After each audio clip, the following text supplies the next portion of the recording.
ప్రియ శ్రోతలు, ఈరోజు మనం దేవుని వాక్యమును గురించి, వాక్యమును మనం ఏ విధంగా జీవితాలకు అన్వయించుకోవాలో దానికి అవసరమైన హెచ్చరికలేవో అవి వింటాము.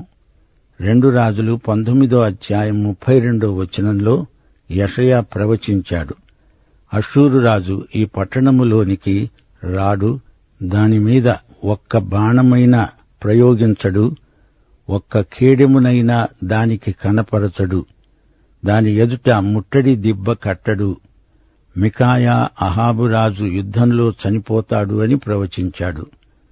ఎవరో అనుకోకుండా బాణం విడిచాడు, అది తగిలి రాజు అక్కడికక్కడే మరణించాడు. యెషయా ప్రవచనం, మీకాయా ప్రవచనం రెండూ నెరవేరాయి. ప్రవచనాల నెరవేర్పు బైబిలులోని ప్రత్యేకత. కన్యక గర్భవతి అయి కుమారుణ్ణి కంటుంది.